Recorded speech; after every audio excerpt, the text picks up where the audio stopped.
ಈ ಒಂದು true falls ವ್ಯಾಲ್ಯೂವನ್ನು ನಾವು ರಿಯಲ್ ವರ್ಡ್ ಅಪ್ಲಿಕೇಶನಲ್ಲಿ ಯಾವ ರೀತಿ ಬಳಸ್ಕೋಬಹುದು. ಅದಕ್ಕಾಗಿ ಇಲ್ಲಿ ಒಂದು ಟೇಬಲ್ ಹಾಕಿದ್ದೀನಿ. ಈ ಟೇಬಲಲ್ಲಿ ಏಜ್ ಮೆನ್ಷನ್ ಮಾಡಿದ್ದೀನಿ. ಆ ಏಜ್ ಪ್ರಕಾರ ನಾವು ಇವರು ವೋಟಿಂಗ್ ಮಾಡಲಿಕ್ಕೆ ಎಲಿಜಿಬಲ್ ಇದ್ದಾರೋ ಇಲ್ಲೋ ಅನ್ನೋದನ್ನು ನಾವು ಇಲ್ಲಿ ಟ್ರೂ ಫಾಲ್ಸ್ ಮುಖಾಂತರ ಹೇಳಬೇಕು. ಓಕೆ, ಇಲ್ಲಿ ನಿಮಗೆಲ್ಲ ಗೊತ್ತಿದೆ, ವೋಟಿಂಗ್ ಮಾಡಲಿಕ್ಕೆ ಏಜು 18 ಆಗಿರಬೇಕು ಅಥವಾ 18ಕ್ಕಿಂತ ಹೆಚ್ಚಿಗೆ ಆಗಿರಬೇಕು. ಹಾಗಿದ್ರೆ ಮಾತ್ರ ಅವರು ಎಲಿಜಿಬಲ್ ಆಗಿರ್ತಾರೆ, ಇಲ್ಲಾಂದರೆ ನಾಟ್ ಎಲಿಜಿಬಲ್ ಆಗಿರ್ತಾರೆ. ಓಕೆ, ಇಲ್ಲಿ ಫಾರ್ಮುಲಾ ಹಾಕೋಣ. ಫಾರ್ಮುಲಾ ಸ್ಟಾರ್ಟ್ ಆಗೋದು ಈಕ್ವಲಿಂದ. ಓಕೆ, ಇಲ್ಲಿ ನಮ್ಗೇನು ಕಂಡೀಷನ್ ಇದೆ, ಈ ಏಜ್ ಸೆಲ್ಲಲ್ಲಿ ಸೆಲ್ ಯಾವುದು B14, ಇದರಲ್ಲಿ ಏನಿರಬೇಕು, greater than or equal to 18 ಇರಬೇಕು. ಇದ್ರೆ ಮಾತ್ರ ಅವರು ಎಲಿಜಿಬಲ್ ಅಂತ ಬರಬೇಕು, ಅಂದರೆ ಟ್ರೂ ಅಂತ ತೋರಿಸ್ಬೇಕು.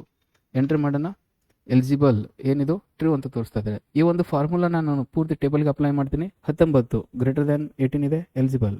18 ಈಕ್ವಲ್ ಟು 18 ಇದೆ, ಎಲಿಜಿಬಲ್. 25 35 ಇವರೆಲ್ಲ ಎಲಿಜಿಬಲ್ ಇದ್ದಾರೆ. 17 ನಾಟ್ ಎಲಿಜಿಬಲ್. ಇಲ್ಲಿ ನಾ ಈ ವ್ಯಾಲ್ಯೂನ ಚೇಂಜಸ್ ಮಾಡ್ತೀನಿ. 19 ಇದೆಯಲ್ಲ, 19 ಇರೋದನ್ನು 16 ಮಾಡೋಣ. ಇವಾಗ ಏನು ತೋರಿಸುತ್ತೆ, ಆಟೋಮೆಟಿಕ್ ಆಗಿ ಫಾಲ್ಸ್, ಎಲಿಜಿಬಲ್ಲು ಫಾಲ್ಸ್ ಅಂತ ತೋರಿಸ್ತಾ ಇದೆ, ಅಂದರೆ ಅವರು ನಾಟ್ ಎಲಿಜಿಬಲ್ ಅಂತ. ಇದನ್ನು ನಾವು ಇಲ್ಲಿ ಕಮೆಂಟ್ ಮುಖಾಂತರ ಹೇಳಬೇಕು. ಕಮೆಂಟಲ್ಲಿ ಈ ಒಂದು ಇವರು ಏಜು ಎಲಿಜಿಬಲ್ ಇದೆಯೋ ಇಲ್ಲೋ ಅನ್ನೋದನ್ನು ಕಮೆಂಟಲ್ಲಿ ಕೂಡ ನಾನು ಇದನ್ನು ತಿಳಿಸ್ಬೇಕು. ಬರೀ ಟ್ರೂ ಫಾಲ್ಸ್ ಅಂದರೆ ಕೆಲವೊಬ್ಬರಿಗೆ ಅರ್ಥ ಆಗಲ್ಲ. ಅದನ್ನು ನಾವು ಕಮೆಂಟ್ ಮುಖಾಂತರ ಹೇಳಿದರೆ ಅವ್ರಿಗೆ ಅರ್ಥ ಆಗ್ತಾ ಇರುತ್ತೆ. ಅದಕ್ಕಾಗಿ ಇಲ್ಲಿ ಏನು ಮಾಡೋಣ, ಇಫ್ ಫಾರ್ಮುಲಾ ಮುಖಾಂತರ ಇದನ್ನು ಮತ್ತೊಮ್ಮೆ ಡೆಮೋನ್ಸ್ಟ್ರೇಟ್ ಮಾಡೋಣ. ಓಕೆ, ಈಕ್ವಲ್ ಹಾಕಿದ್ದೀವಿ. ಇಫ್ ಅಂತ ಬರ್ಕೊಳ್ಳಿ. ಆನಂತರ ಇಲ್ಲಿ ನಮಗೆ ಕಂಡೀಷನ್ ಏನಿದೆ, age criteria greater than or equal to 18 ಇರಬೇಕು. Greater than or equal to 18 ಅಂತ ಬರ್ಕೊಂಡಿದ್ದೀನಿ, ಕಾಮ. ಈ greater than or equal to 18 ಇದ್ದರೆ ಅವಾಗ ಏನಂತ ತೋರಿಸ್ಬೇಕು, ನಮಗಿಲ್ಲಿ they are eligible for voting ಅಂತ ತೋರಿಸ್ಬೇಕು. ಇಲ್ಲಿ ನಾವು ಜಸ್ಟ್ ಸಿಂಪಲಿ ಬರ್ಕೊಳ್ಳೋಣ, ಎಲಿಜಿಬಲ್ ಫಾರ್ ವೋಟಿಂಗ್ ಅಂತ, ಎಲಿಜಿಬಲ್ ಫಾರ್ ವೋಟಿಂಗ್ ಅಂತ ಬರ್ಕೊಳ್ಳೋಣ. ಡಬಲ್ ಕೋಟ್ ಕಂಪ್ಲೀಟ್ ಮಾಡ್ತೀನಿ, ಕಾಮ. ಒಂದು ವೇಳೆ ಈ ಕಂಡೀಷನ್ ಫೇಲ್ ಆಯಿತು, greater than or equal to 18 ಇಲ್ಲದೆ ಇದ್ದರೆ ಅವಾಗೇನು ತೋರಿಸ್ಬೇಕು, ನಾವು ಇವರು ನಾಟ್ ಎಲಿಜಿಬಲ್ ಫಾರ್ ವೋಟಿಂಗ್ ಅಂತ ತೋರಿಸ್ಬೇಕು. ಅದಕ್ಕೆ ಡಬಲ್ ಕೋಟ್ ಹಾಕ್ತೀನಿ. ಇಲ್ಲಿ ಡಬಲ್ ಕೋಟಲ್ಲಿ ಬರ್ಕೊಳ್ಳೋಣ, ನಾಟ್ ಎಲಿಜಿಬಲ್ ಫಾರ್ ವೋಟಿಂಗ್ ಅಂತ.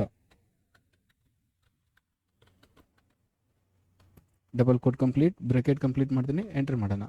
ಇಲ್ಲೇನು ತೋರಿಸ್ತಾ ಇದೆ, 16 ಏಜ್ ಇದೆ, ಅವ್ರು ಎಲಿಜಿಬಲ್ ಫಾಲ್ಸ್ ಆಗಿದೆ. ಆನಂತರ ಇಲ್ಲಿ ಕಮೆಂಟಲ್ಲಿ ಹೇಳ್ತಾ ಇದೆ ನಾಟ್ ಎಲಿಜಿಬಲ್ ಫಾರ್ ವೋಟಿಂಗ್ ಅಂತ. ಓಕೆ, ಈ ರೀತಿಯಾಗಿ ನಾವು ಫಾರ್ಮುಲಾದಲ್ಲಿ ಈ ಒಂದು ಟ್ರೂ ಫಾಲ್ಸನ್ನು ನಾವು ಬಳಸ್ಕೋಬಹುದು. ಓಕೆ, ಈ ಒಂದು ಫಾರ್ಮುಲಾನ ನಾನು ಪೂರ್ತಿ ಟೇಬಲ್ಗೆ ಅಪ್ಲೈ ಮಾಡ್ತೀನಿ. ಅಪ್ಲೈ ಮಾಡೋಣ. ಯಾರೆಲ್ಲ ಎಲಿಜಿಬಲ್ ಇದ್ದಾರೆ, ನಾಟ್ ಎಲಿಜಿಬಲ್ ಇದ್ದಾರೆ ಅನ್ನೋದು ಕಮೆಂಟ್ ಮುಖಾಂತರ ಇಲ್ಲಿ ತಿಳಿಸ್ತಾ ಇದೆ. ಓಕೆ, ಈ ವಿಡಿಯೋ ನಿಮಗೆ ಇಷ್ಟ ಆಗಿದ್ರೆ ಒಂದು ಲೈಕ್ ಮಾಡಿ, ನಿಮ್ಮ ಅನಿಸಿಕೆ ಅಭಿಪ್ರಾಯಗಳನ್ನು ಕಮೆಂಟ್ಗಳ ಮುಖಾಂತರ ತಿಳಿಸಿ. ಧನ್ಯವಾದಗಳು. ಮತ್ತೆ ಮತ್ತೊಂದು ವಿಡಿಯೋದೊಂದಿಗೆ ಭೇಟಿಯಾಗೋಣ. ಜೈ ಹಿಂದ್, ಜೈ ಕರ್ನಾಟಕ.